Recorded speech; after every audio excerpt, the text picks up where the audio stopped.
খুলনায় একের পর এক ঘটছে হত্যাকাণ্ড, যা নিয়ে উদ্বেগ বাড়ছে আইন শৃঙ্খলা বাহিনী ও সমাজ বিশ্লেষকদের মধ্যে।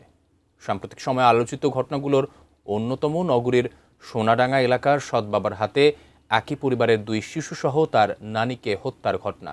এরপর মঙ্গলবার এক বউ নিয়ে 2 স্বামীর টানাটানিতে খুন হয় লবণচড়া এলাকার রাশেদ কাজী। কিন্তু কেন এমন হচ্ছে? খুলনা বিভাগীয় প্রতিনিধি মোহাম্মদ অসীমের অনুসন্ধানে বিস্তারিত ডেস্ক রিপোর্ট।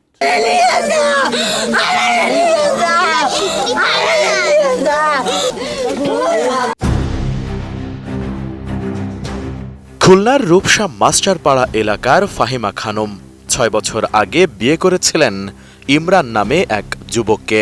পরে তাদের দাম্পত্য সম্পর্কে দূরত্ব তৈরি হলে অন্য একটি প্রেমের সম্পর্কে জড়ান লবণচড়া থানার কৃষ্ণনগর এলাকার আনিসুর কাজীর ছেলে কাজী রাশেদের সঙ্গে। বছরখানেক আগে ফাহিমা বেছে নেন বিচ্ছেদের পথ। পরবর্তীতে রাশেদকে বিয়েও করেন। তবে ফাহিমার দ্বিতীয় বিয়ে মেনে নিতে পারেননি তার সাবেক স্বামী ইমরান। সেই ক্ষোভ ও বিরোধের জেরে রাশেদকে হত্যা করা হয়, এমন অভিযোগ ফাহিমা ও পরিবারের। আমার সংসার যখন না করবে তখন কার সংসার করতে দেবে না সেজন্য রাশেদরে মারে ফেলাইছে এবং আমার পেটের বাচ্চাটারও মারার হুমকি দিছে যে এবার রাশেদরে মারছে, এবার তোরে মারবো। শুধু এটি নয়, গত 30 মে আলোচিত খুলনা নগরীর সোনাডাঙ্গায় একটি ভাড়া বাসা থেকে উদ্ধার করা হয় এক নারী ও তার 2 নাতির মরদেহ। পুলিশ ও স্বজনরা বলছে, নিহত শিশুদের মায়ের দ্বিতীয় বিয়ে এবং সেই সংসারকে ঘিরে দীর্ঘদিনের পারিবারিক বিরোধের সূত্র মিলেছে তদন্তে। পারিবারিক কলহকে এই হত্যাকাণ্ডের অন্যতম কারণ হিসেবে দেখছেন তারা। ঘুমের থেকে উঠাই নিয়ে মোটরসাইকেল করে নিয়ে ওইখানে নিয়ে স্পটে মারি ফেলছে। মানে তার বক্তব্য হচ্ছে এইটাই যে তার ওয়াইফকে ফেরত দিতে হবে। এখন তো সে তো বলতেছে যে আমি তো ডিভোর্সি, আমি তো এই ঘরে বিয়ে পুষছি, আমি কেন তাদের যাবো। উন্নত মানের কাঁচামাল আরআইএল অ্যাঙ্গেল এন্ড চ্যানেল। এখন কাঠের দিন শেষ, আরআইএল এর বাংলাদেশ।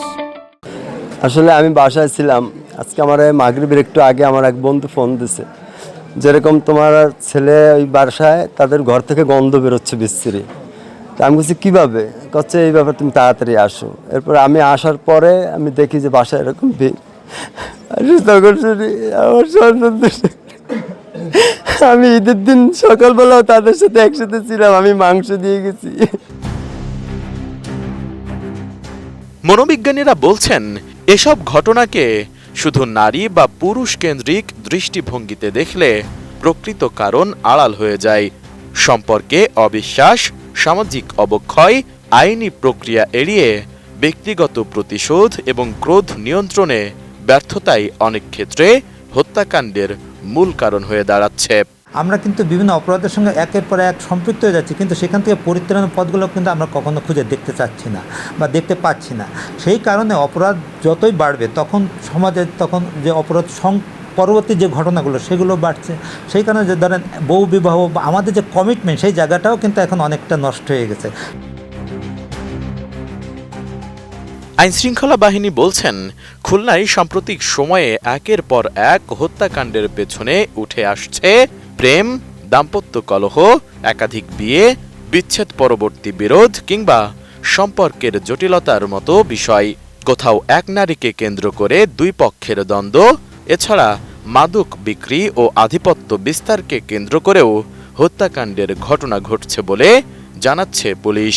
তবে হত্যার পরে দ্রুততম সময়ের মধ্যে সেই হত্যাকাণ্ডের মোটিভ ও আসামি গ্রেপ্তার হচ্ছে। আমাদের বিশেষ করে সোনাডাঙ্গা থানায় যেটা ট্রিপল মার্ডারের ঘটনা, সেটাও আপনারা জানেন যে সৎ পিতা কর্তৃক স্ত্রীর আগের ঘরের সন্তানদের হত্যা করেছে। গতকালকে আমাদের লবণচড়া থানায় যে হত্যাকাণ্ডটি সংঘটিত হয়েছে সেটাও বিবাহ সংক্রান্ত বিরোধের জের ধরে। আর বেশ কিছু মামলা আমাদের এরকম আছে ওই মাদকের আধিপত্য বিস্তার বা কোন্দল নিয়ে। পুলিশের তথ্য বলছে, গত 17 মাসে খুলনা শহরে 51টি হত্যাকাণ্ডের ঘটনা ঘটেছে, যার বেশিরভাগই দাম্পত্য কলহ, একাধিক বিয়ে। এমন অবস্থায় উদ্বেগ উৎকণ্ঠায় দিন কাটছে সাধারণ মানুষের। Desk report, ATN news.